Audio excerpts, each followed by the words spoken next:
सवाल चलेंगे। चलो क्वेश्चन नोट करो तो, मोस्ट भी है इसके। क्वेश्चन बोले 72 ग्राम 72 ग्राम जल और 92 ग्राम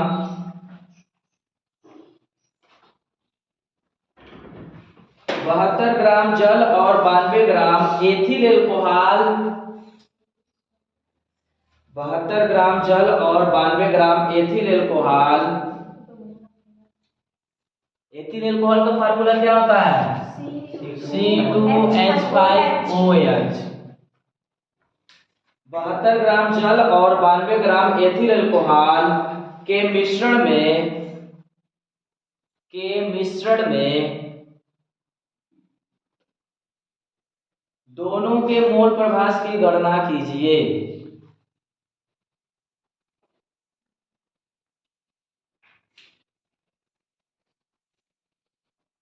दोनों के मोल प्रभास की गणना कीजिए।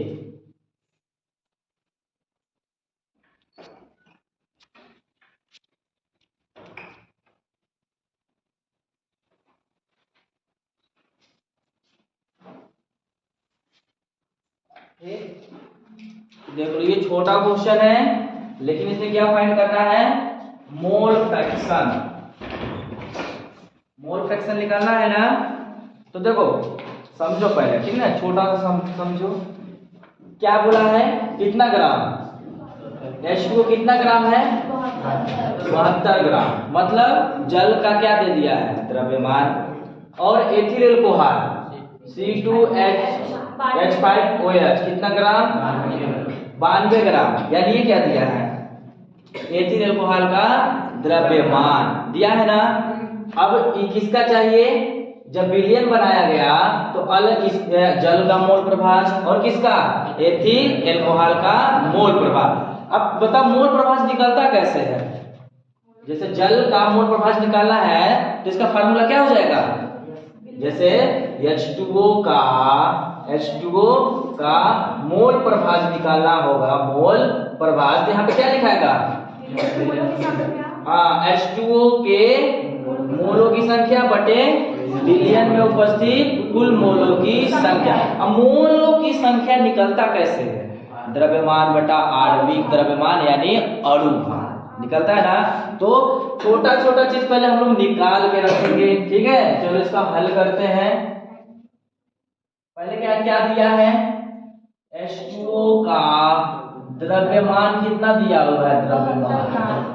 द्रव्यमान कितना दे दिया है? हाँ, 72 ग्राम दिया है। फिर क्या दिया है? अब यहाँ पे क्या निकाल लेते हैं ना, यही भी क्या निकाल दो। H2O का क्या? आणविक द्रव्यमान। H2O का आणविक द्रव्यमान कितना हो जाएगा? H2O का आणविक द्रव्यमान दो हाइड्रोजन है, हाइड्रोजन का कितना हो जाएगा? 1 और ऑक्सीजन कितना होता है? 16। टोटल कितना हो जाएगा? 16 और 2 18, ठीक ना। 18 हो जाएगा। इसको तुम लिख सकते हो क्या? ग्राम पर मोल, ठीक। अब क्या कर सकते हैं? हाँ, निकल गया। अब क्या दिया है? C2H5OH का क्या दे दिया? द्रव्यमान, ठीक ना। C2H5OH का द्रव्यमान कितना दिया है? 92 ग्राम। इसी प्रकार हम लोग क्या निकाल लेते हैं? C2H5OH का क्या? आणविक द्रव्यमान।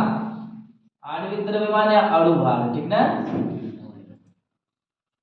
कितना हो जाएगा? इसको भी कार्बन का कितना? 2 कार्बन है, ठीक ना। एक कार्बन कितना होता है? 12 होता है ना। प्लस, ठीक। प्लस में क्या है? हाइड्रोजन 5 है। हाइड्रोजन कितना होता है? 1 प्लस ऑक्सीजन कितना होता है? 1 ही ऑक्सीजन है। 16 प्लस हाइड्रोजन 1 कितना जाएगा? 24 5 16। चलो जोड़ देना, अभी मल्टीप्लाई वाला किए थे, ठीक ना। अब सबको जोड़ देने पे कितना हो जाएगा? 24 और 25, 25 और 5 कितना हो जाएगा 30, 30 10 46, 46 ग्राम पर मोल। ठीक, अब क्या निकाल लेते हैं H2O, H2O का मोल या फिर H2O के मोलों की, हाँ H2O का मोल, ठीक है ना, बिलियन में H2O का मोलों की संख्या या फिर H2O का मोल निकाल देंगे हम लोग। तो मोल कैसे निकलता है, द्रव्यमान बटे आणविक द्रव्यमान। ये देखो H2O का मोल निकाल रहे हैं, मोल मोल प्रभाज नहीं, मोलों की संख्या ऐसे लिखना, ठीक है, मोलों की संख्या, H2O के मोल की संख्या। ठीक, क्या होता है मोलों की संख्या, मोल कैसे निकलता है, द्रव्यमान बटे आणविक द्रव्यमान। तो H2O का द्रव्यमान कितना दिया हुआ है 72, आणविक द्रव्यमान कितना दे दिया है, कितने टाइम्स में चला जाएगा 4 बार, कट गया ना। हाँ, फिर इसी प्रकार क्या निकाल देते हैं C2H5OH के, हाँ मोलों की संख्या। अगर इसका संख्या देखा जाए, इसका भी कैसे निकलेगा, द्रव्यमान बटे आणविक द्रव्यमान। इसका द्रव्यमान कितने दे दिया 92, आणविक द्रव्यमान कितना दिया है 46, कई बार में चला जाएगा 2 बार में, कट गया ना। अब हम लोग क्या करते हैं, अलग अलग अवयवों का मोल प्रभाज निकाल देते हैं, ठीक ना। अब देखो, तो हम लोग चलते हैं। अच्छा, इसमें से तुम लोग पहचान करके बताओ, एक H2O है और एक क्या है C2H5OH, कौन विलेय है और कौन विलायक है। H2O विलेय है, C2H5OH विलायक है। अच्छा से देखो, नहीं तो कुटुंबो करेंगे। देखो अच्छा से क्या है, अच्छा H2O विलेय ये है, एथिलीन बहार है। चलो, तो इस प्रकार अब हम लोग निकालते हैं, क्या निकालते हैं H2O, ठीक ना।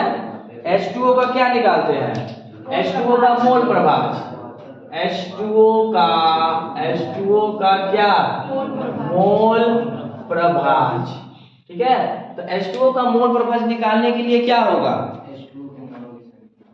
यहाँ पे बराबर देगा, फिर नीचे ना बराबर, इसके नीचे देगा H2O के मोलों की संख्या डिवाइडेड क्या होगा,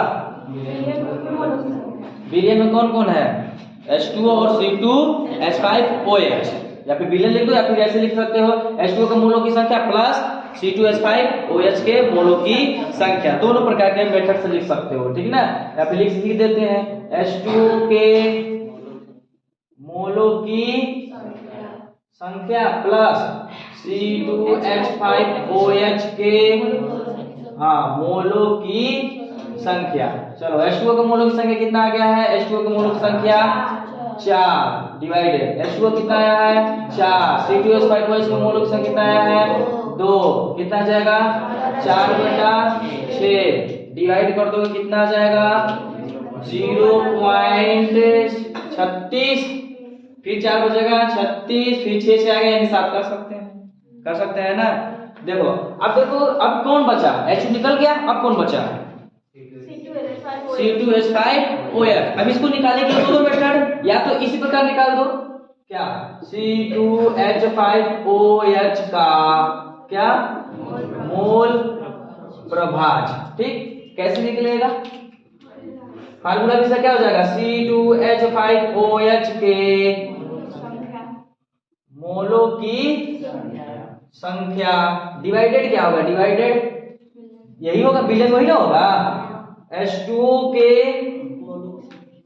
मोलों की संख्या प्लस C2H5OH के मोलों की संख्या। इसका कितना आ चुका है 2 डिवाइडेड कितना है 4, इसका कितना है 2, कितना हो जाएगा 2/6, डिवाइड कर दोगे, डायरेक्ट डिवाइड अगर कर दिया जाए 0.20 हो गया 17 18 यही होगा ना, पॉइंट लगा दिए 20 हो गया, ठीक है, 17 18 2 बचा, फिर 17 18 3 आएगा कि नहीं। या फिर देखो, या कैसे निकालोगे, क्या जानते हो XA प्लस XB बराबर 1, XA को मान लो क्या, XA को क्या मान लो, H2O, A को क्या मान लिए हैं, और इसको क्या मान लो, C2H5OH बराबर 1 है ना। H2O का मोल प्रभाव कितना निकाला हो, यहाँ से बता, ठीक है ना, यहाँ पर से, ठीक है। H2O का एक का निकाल लिए, एक का यहाँ रख करके एक से क्या कर दो, घटा दो, तो पर से कितना आएगा, यही वाला। तुम इसलिए मेथड द्वारा कर सकते हो, या तो यहाँ से यहाँ तक दोनों से कर सकते हो, कोई दिक्कत नहीं है, ठीक ना। ये रहा तुम्हारा मोल प्रभाव के क्या क्वेश्चन, वो भी आएगा, अभी तो 3 से 4 नंबर का आता है, इतना कैलकुलेट करना पड़ेगा, ठीक है ना। पहले जो द्रव्यमान दिया रहेगा, दोनों का द्रव्यमान दिया रहेगा, बस तुम्हें क्या करना है, ऑटोमेटिक इतना कैलकुलेट करना है, ठीक। चलो नोट कर लो, 0.67 और 0.33 आ रहा है।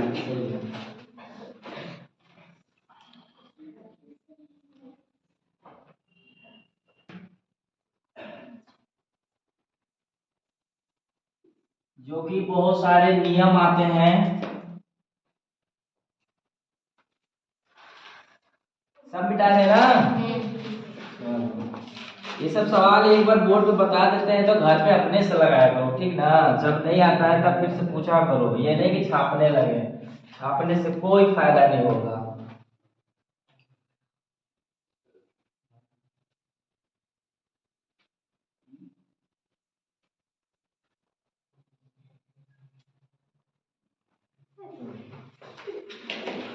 आगे का टॉपिक जो है काफी मोस्ट इम्पोर्टेंट है, जो कि होल चैप्टर का बायोडाटा, जिसका नाम है द्रव्य विलयन। द्रव्य विलयन, कौन सा विलयन, हाँ द्रव्य विलयन। कोई बताएगा द्रव्य विलयन, पढ़ा चुके हैं, लिक्विड सोल्यूशन। द्रव्य विलयन किसे कहते हैं, हाँ ऐसा विलयन जिसमें विलायक द्रव होता है तथा विलेय ठोस द्रव गैस, इसमें से कोई भी अवस्था में हो सकता है, क्या कहलाता है, द्रव्य विलयन। या ये शॉर्ट में अगर लिखा जाए तो विलायक किसमें फॉर्म में रहेगा, किस फॉर्म में रहेगा, विलायक किस फॉर्म में रहेगा, द्रव के फॉर्म में रहेगा, और विलेय किस फॉर्म में रहेगा, विलेय किस फॉर्म में रहेगा, या तो ठोस रहेगा, या तो द्रव रहेगा, या तो गैस।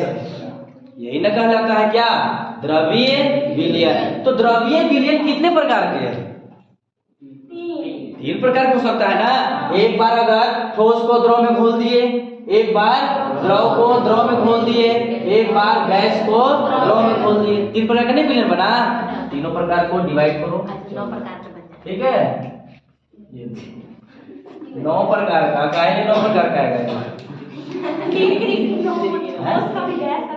चलो ठीक। तो देखो हम तीनों प्रकार बना रहे हैं, ठीक ना, उल्टा बना रहे हैं। उल्टा क्यों बना रहे हैं, लॉजिक समझ में आएगा। देखो एक बार कहाँ पे, गैस को कहाँ पे घोल दें, कहाँ पर, द्रव में घोल दिए ना, हाँ तब एक प्रकार का विलयन बनेगा कि नहीं। एक बार द्रव को कहाँ घोल दें, हाँ एक बार द्रव को, हाँ द्रव को द्रव में घोल दें, तो 2 प्रकार का विलयन हो गया। तीसरा कौन सा, एक बार ठोस को कहां पर, द्रव में। तीसरा प्रकार का विलयन हुआ कि नहीं, अच्छा से समझना, ये वही मोस्ट है, यहीं पे नियम सारे आएंगे और 1 नंबर का इसी में से बजा देते हैं, ठीक ना। तो देखो, तो हम लोग क्या पढ़ रहे हैं, द्रव्य विलयन। तो द्रव्य विलयन क्या होता है, ऐसा विलयन जिसमें विलायक किस अवस्था में होता है, द्रव की अवस्था में, तथा विलेय ठोस द्रव गैस किसी भी अवस्था में हो सकता है, क्या कहलाता है, द्रव्य विलयन। जब सभी का अलग अलग डिवाइड करेंगे तो कितने प्रकार के हो सकते हैं विलयन, 3। कौन कौन, गैस का द्रव में विलयन, द्रव का द्रव में विलयन, ठोस का द्रव में विलयन, यही होगा ना।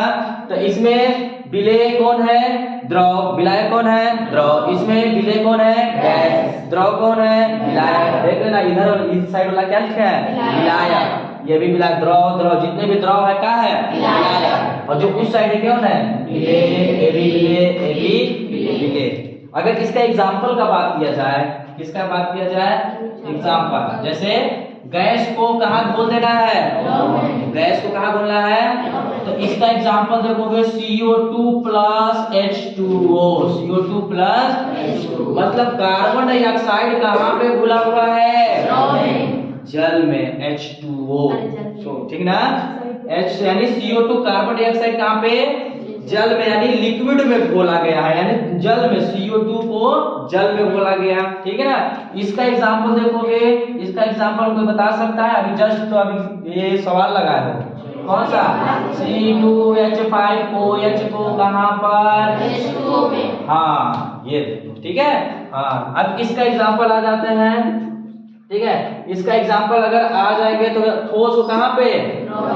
द्रव में। बताओ, दिमाग लगाओ, ठोस को कहाँ घुलना है? द्रव। कौन होगा जल्दी बताओ? NaCl प्लस H2O ले लेते हैं, या चीनी और पानी ले लेना। ये सब का एग्जांपल तो पूरा बायोडाटा में एग्जांपल चले हैं, ठीक ना।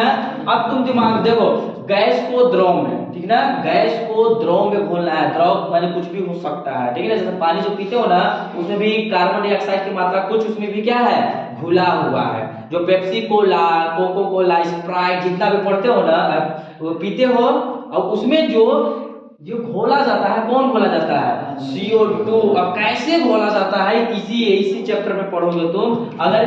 अगर तुम इसका नियम पढ़ते हो, कार्बन डाइऑक्साइड को कहाँ पे? जल में कैसे घोला गया, तो ये आता है हेनरी का नियम। क्या आता है? हेनरी का नियम।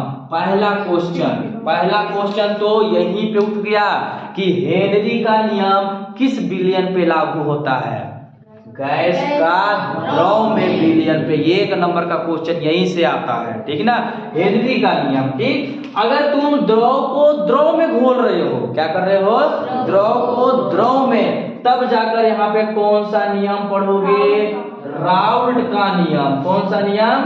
राउल्ट का नियम। और दोनों नियम एकदम समझ जाओ, 99% चांसेस होते हैं आने का, क्योंकि केमिस्ट्री में देखो पहला चैप्टर में कोई नियम आया था, दूसरा चैप्टर में आया हो भी नियम। अब ध्यान देना, और नियम जो होते हैं फिक्स होते हैं, बहुत परसेंटेज, या तो हेनरी का नियम या तो राउल्ट का नियम, दोनों में से कोई एक टपकता है एग्जाम में, ठीक ना। तो पहला क्वेश्चन तो यही पे हो गया, क्या कि हेनरी का नियम किस विलयन पे लगाओगे और राउल्ट का नियम किस विलयन पे। बहुत लोग इसी में कंफ्यूजन हो जाते हैं, राउल्ट का नियम किस विलयन से किस विलयन। डेफिनेशन भी यहीं से यहीं पे आएगा। जब किसी द्रव को दूसरे द्रव में घोला जाता है तो किस प्रकार का परिवर्तन होता है। जब किसी कार्बन डाइऑक्साइड को कहाँ पे? जल में घोला जाता है तो किस प्रकार का परिवर्तन होता है। ये कौन सा नियम हो जाएगा? हेनरी का नियम। ये कौन सा हो जाएगा? राउल्ट का नियम। तो एक क्वेश्चन का समझ में आया कि नहीं? एक क्वेश्चन कैसे आता है, ऐसा आएगा कि राउल्ट निम्नलिखित विलयनों में से किस विलयन पे राउल्ट का नियम लगेगा। तो ये एक विलयन ऐसे देगा, गैस का द्रव में विलयन, द्रव का द्रव में विलयन, ठोस का द्रव में विलयन, इनमें से कोई नहीं। तो कौन विलयन पे लगेगा हेनरी का नियम? गैस का द्रव। ये प्रेजेंट में अभी दिख रहा है ना, कल पक्का भूल जाओगे, ठीक ना, क्योंकि ऐसा है ही, ठीक। चलो अब क्या हो गया, जैसे ही राउल्ट का नियम पढ़ोगे, इसमें थोड़ा एक टॉपिक और पढ़ लोगे, आदर्श और अनादर्श विलयन। आदर्श एवं अनादर्श विलयन। देखो आदर्श किसको बोलते हैं? आइडियल स्टूडेंट, आदर्श स्टूडेंट है, मतलब नियम का पालन। हाँ, जो नियम का पालन करे वो आदर्श स्टूडेंट कहलाता है ना। तो उसी प्रकार जो राउल्ट के नियम का पालन करता है वो आदर्श विलयन, जो राउल्ट के नियम का पालन नहीं करता है वो अनादर्श विलयन। यहीं पे खत्म हो गया, ठीक है ना। उसके बाद अगर देखोगे थोड़ा टॉपिक, ठीक है, उसके बाद देखो इसका एक ग्राफ बनता है, आदर्श विलयन और अनादर्श विलयन। जब ग्राफ बनाओगे तो उस पर क्या निकलता है? विचलन निकलने लगता है। क्या निकलने लगता है? विचलन। अब विचलन क्या होता है उसी में डिस्कस करेंगे। फिर इसी का लास्ट पॉइंट में है एक और, अगर देखोगे स्थिर क्वाथी। क्या? स्थिर क्वाथी एक टॉपिक है, यहाँ पे समझ में नहीं आएगा जब चलेंगे तब, ठीक है ना। ये समझो इतना ही हेडिंग है चैप्टर का, लास्ट चल रहा है, ठीक है ना। अब इतना लास्ट है ना कि ये इसको भी कम मत समझना, ठीक है ना। ये कम से कम 10-12 पेज का हो जाएगा इतना, ठीक ना, बहुत लंबा है ये, ठीक। अब देखो ठोस का द्रव में विलयन। क्या? ठोस को कहाँ पे घोल रहे हो? द्रव में। एग्जाम्पल क्या हो गया? NaCl को जल में। तो इसमें जो आता है अणुसंख्य गुणधर्म। क्या? अणुसंख्य गुणधर्म, अणुसंख्य गुणधर्म। अब देखो ठीक ना, यही देखो चैप्टर का होल डिटेल समझ जाओ तब तो टॉपिक बहुत इंटरेस्टिंग लगेगा। देखो अणुसंख्य गुणधर्म, देखो अणु का मतलब समझ ही रहे हो, छोटे छोटे, संख्य, संख्य मतलब संख्या, गुणधर्म या ये जो है ठोस का द्रव्य विलयन, और उस संख्या मतलब संख्या के ऊपर डिपेंड करेगा। क्या ऊपर करेगा? कि कै ठो डाले कै ठो निकाले, ये नहीं करेगा। तुम कौन क्वालिटी वाला डाल रहे हो, कौन क्वालिटी वाला नहीं डाल रहे, ये क्या क्या इस पे गुण, गुण पे डिपेंड नहीं कर रहा है। किस पे डिपेंड कर रहा है? संख्या पर। क्या? संख्या पर डिपेंड कर रहा है। तुम कितने कण डाल रहे हो, 20 कण डाल रहे हो कि 50 डाल रहे हो कि 100 कण डाल रहे हो, लेकिन ये सब संख्या पे डिपेंड नहीं करते, क्वालिटी पर भी डिपेंड करता है। किसमें कितना डाल दिए, कौन ज्यादा खतरनाक होता है, कौन ज्यादा खतरनाक। इसमें खतरनाक खतरनाक के कोई लेना देना नहीं है। ये डायरेक्ट बोलता है तुम कै ठो डाल रहे हो, ज्यादा स्ट्रॉन्ग डालो, चाहे वीक डालो, चाहे कमजोर डालो, चाहे बहुत खतरनाक डालो, हमसे उससे मतलब, हमको किससे मतलब है? संख्या से मतलब है। तुम 50 डाले, 100 डाले, 1000 डाले, कितना डाले, हमको सिर्फ यह बताओ कौन खतरनाक है, कौन खतरनाक नहीं है, हमको मत बताओ। उधर जाके बताओ, उधर 1 2 इधर जाके बताओ, ठीक है ना। उधर डिपेंड करता है किस प्रकार का विलायक डाल रहे हो, ठीक। अब देखो और संख्य गुणधर्म जो पढ़ोगे वो टोटल 4 पढ़ोगे। कितने पढ़ोगे? 4 पढ़ोगे, और काफी मोस्ट इंपोर्टेंट भी है, ठीक है। जिसको बोलते हैं वाष्प दाब का, क्या? वाष्प दाब का आपेक्षिक, क्या? आपेक्षिक अवनमन। पहला क्या है? वाष्प दाब का आपेक्षिक अवनमन। दूसरा है क्वथनांक। क्या है दूसरा? क्वथनांक का उन्नयन, क्वथनांक का उन्नयन। तीसरा जो है हिमांक, हिमांक का अवनमन, हिमांक का अवनमन। आगे जो है लास्ट जो है परासरण, यही चैप्टर का एंडिंग पॉइंट करेगा। परासरण, परासरण दाब, और परासरण दाब से एक नियम और पढ़ोगे जिसको बोलते हैं 1/2 गुणांक, वो सबसे लास्ट रहेगा। देखो और उस संख्या गुणधर्म क्या बोलता है, हमको किससे मतलब है? संख्या से। तुम कितना डालोगे, इसी में कितने प्रकार के पढ़ोगे?